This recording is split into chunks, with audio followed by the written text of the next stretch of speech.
కాబట్టి private education ఎవరికి లేదు. కాబట్టి అందరూ కూడా అర్థం చేసుకొని మన ఆలయ కమిటీ వారిని అలాగే పోలీసుల వారిని కూడా మీరందరూ కూడా సహకరించాలి. పోలీసు వారు అందరూ కూడా సహకరించాలి. మనకు తొందరగా లేని వారు కూడా తొందరగా ఈ యొక్క దర్శనం కూడా జరుగుతుంది. కాబట్టి కొద్దిగా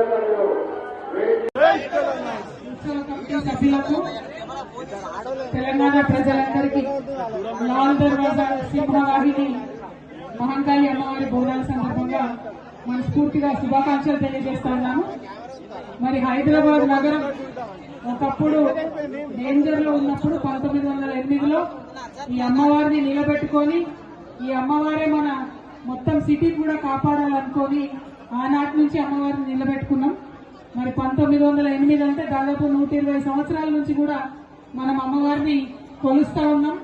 మరి ఇటువంటి అమ్మవారిని, ఇంత గొప్ప అమ్మవారిని ఆ రీతి రివాజు మనం తప్పకుండా దాన్ని కొనసాగిస్తూ మన సంస్కృతిని ముందుకు తీసుకెళ్తూ బోనాలు ఎత్తుకొని వచ్చినటువంటి మా ఆడబిడ్డలందరికీ హృదయపూర్వకంగా శుభాకాంక్షలు.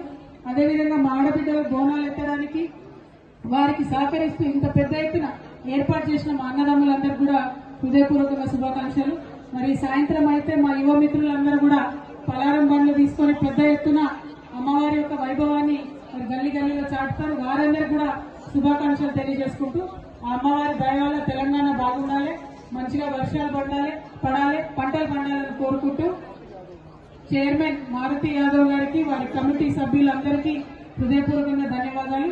మరి వారు ఇక్కడ బోనం ఎత్తించినటువంటి మా సోదరి శైలజా గౌడ్కి కూడా, ఇక్కడ యశ్వంతన్న ఉన్నాడు, వాళ్ళందరికీ కూడా హృదయపూర్వకంగా ధన్యవాదాలు తెలియజేస్తున్నాను. Thank you. జై తెలంగాణ.